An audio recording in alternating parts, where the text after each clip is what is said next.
Salut le peuple de Dieu. Ça fait des jours que je suis en train de parler du thème de la supériorité du monde spirituel sur le monde physique, du fait que Jésus nous parlait toujours du royaume des cieux pour nous indiquer que la vérité est cachée dans le monde spirituel et c'est cette vérité qui impacte le monde physique. Et aujourd'hui, j'ai décidé de parler d'un sous-thème qui sera la sagesse. C'est quoi la sagesse? Parce que je pense qu'il y a des gens qui sont abusivement appelés sages et beaucoup d'entre nous désirons être référés pour être des hommes sages. La Bible réfère un homme comme Salomon comme un homme qui était sage. Mais j'ai un problème avec parce que Salomon a reçu la sagesse de Dieu, était capable de dire quelle était la vraie maman du bon bébé, mais en même temps, il a aussi été en manque de sagesse lorsqu'il a pris 700 concubines.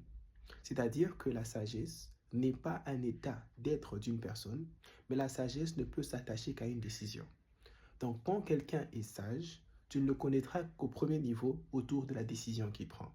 Donc, la sagesse est attachée à deux chemins. Chaque fois qu'on a une décision à prendre, on va soit à gauche ou à droite. Et un sage, c'est celui qui choisit la bonne direction. Mais le problème, c'est que la deuxième composition de la sagesse, c'est que la sagesse doit adresser les conséquences dans le futur. C'est-à-dire que tu dois avoir une connaissance du futur, que la décision que je prends maintenant sera toujours une bonne décision, même dans le long terme.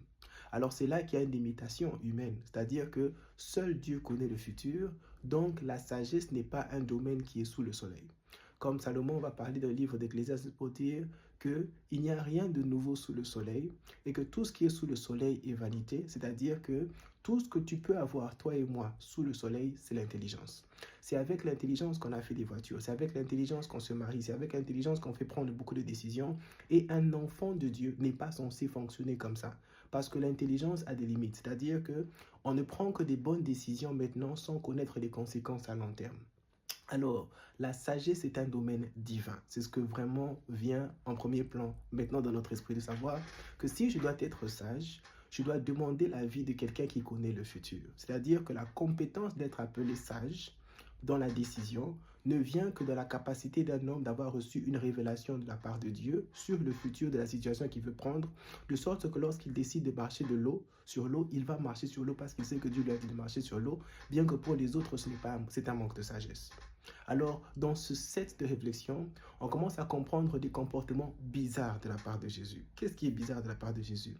Tu es dans une maison en train de prier, de prêcher la parole.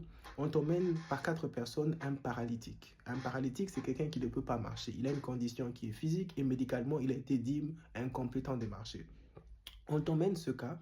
Au lieu de traiter sa paralysie, au lieu de lui demander de se lever, de marcher, toi tu dis, tes péchés sont pardonnés. Cette phrase dérange parce qu'il n'y a aucune corrélation entre la paralysie de quelqu'un et le péché. J'ai insulté beaucoup de gens dans ma vie, ok? Mais je ne suis pas tombé paralytique à cause de ça. Ça, c'est la compréhension des hommes. Mais dans le monde spirituel, les choses que nous faisons ne vont pas dans le vide. Ça s'attache à une pesanteur physique. C'est-à-dire que Jésus, en voyant ce cas venir vers lui, savait que sa marche dépendait de sa guérison spirituelle. C'est-à-dire que le péché dans le monde spirituel devait être adressé avant que la paralysie ne soit adressée dans le monde physique. Et c'est comme ça que Jésus n'avait pas un ministère d'essai. Il avait un ministère spécifique parce qu'il vivait de la révélation, de la prière, et tout ce qu'il recevait, il recevait ça de la révélation. Alors c'est comme ça que j'ai du mal à concevoir que dans les églises modernes, il y ait des pasteurs qui encouragent les gens à parler en langue parce que ça va à leur avantage. Ils sont à l'aise de demander à tout le monde de commencer à parler en langue, mais ils sont mal à l'aise avec la prophétie, ils sont mal à l'aise avec des visions parce qu'ils n'ont pas la connaissance ou bien ils n'ont pas la confiance que Dieu est capable d'opérer dans la vie des enfants de Dieu de façon supernaturelle, de surnaturel. Parce que le surnaturel, c'est l'essence de l'Église. Une église qui n'a pas d'activité surnaturelle, c'est une église mondaine et qui n'a aucune substance pour influencer le monde spirituel. Jésus avait des disciples bien équipés pour évangéliser. C'était ses disciples depuis longtemps. Lorsqu'il devait les envoyer, après son départ, il dit, ne partez pas sans le Saint-Esprit. Pourquoi? Parce qu'il dit, vous avez besoin du Saint-Esprit pour adresser des problèmes spirituels. Parce que lorsque je vous envoie dans le monde, les phrases que vous avez lues de la Bible de moi ne marcheront pas, à moins que vous n'ayez reçu une révélation spirituelle du problème spirituel derrière la maladie de quelqu'un. En d'autres termes, Si tu as prié pour ton frère qui boit, qui n'a pas arrêté de boire, le problème est caché dans le monde spirituel. Si tu as prié pour quelqu'un qui n'arrive pas à se lever, il se peut que le problème est spirituellement, mais comme tu es incapable ou incompétent de résoudre le monde spirituel, tu es trop physique, ton argent t'aide, tu te rends compte que tu vas aider seulement pour son deuil au lieu d'aider pour sa guérison. Beaucoup d'Africains sont devenus très confortables, surtout dans les familles africaines. Ils sont les champions des cotisations des deuils, c'est-à-dire quand quelqu'un est malade, ils ne font rien, ils ne prient pas, ils sont inactifs. Mais quand quelqu'un meurt, ils se mettent ensemble pour faire la cotisation du deuil parce qu'il est plus facile d'enterrer que de guérir. Pourquoi? Parce qu'on est plus confortable à utiliser des solutions matérielles et le faire oublier de notre mémoire plutôt que d'entrer dans des prières intenses pour lui remener la vie dans le monde spirituel. Alors aujourd'hui, Dieu nous informe encore qu'il est normal, c'est la façon normale d'un enfant de Dieu d'opérer, c'est d'une façon spirituelle. Pourquoi on appelle un homme de Dieu?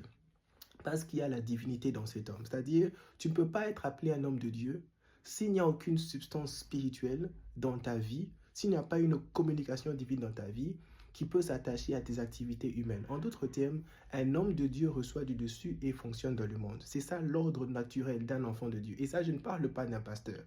Un enfant qui a reçu le Saint-Esprit, un homme qui a reçu le Saint-Esprit est un homme par défaut spirituel. Ses réactions doivent être spirituelles, son mariage doit être spirituel, ses décisions doivent être spirituelles, c'est-à-dire que tout vient du monde spirituel. Mais comme la prédication de la sanctification a été rabaissée, le taux de révélation n'est plus celui qu'il devrait être et les hommes sont devenus très dépendants du monde physique pour fonctionner. Et Dieu nous dit qu'on a commencé sur le topic de la sagesse, mais on a fini par comprendre que la sagesse vient de lui.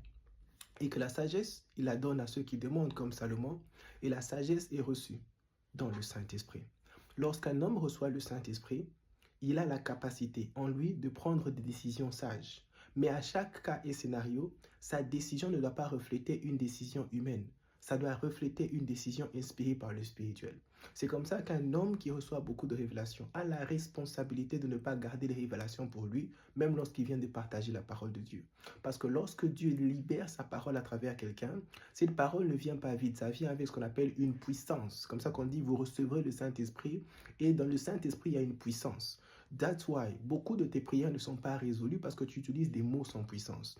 Tu parles, mais tu n'as pas d'autorité. Quand Jésus prêchait, on disait, quelle autorité est-ce que cet homme porte sur chacune de ses paroles? C'est-à-dire, par parole n'a kilo. C'est-à-dire que quand Jésus parle, quelque chose se passe dans la vie de quelqu'un. Alors je viens te demander encore une fois de plus de comprendre l'urgence avec les problèmes qui sont en train de te créer la paralysie dans ta vie, les choses qui te donnent l'impression qu'ils ne marchent pas physiquement, qui te frustrent, qui te stressent dans ton mariage, dans ta famille, dans ton travail. C'est une paralysie, mais cette paralysie ne s'adresse pas en allant au Canada, ça ne s'adresse pas en ayant beaucoup plus d'argent, ça ne s'adresse pas en ayant beaucoup plus de voitures, ça s'adresse dans la prière avec l'aide du Saint-Esprit. Que le Seigneur te bénisse abondamment. Amen.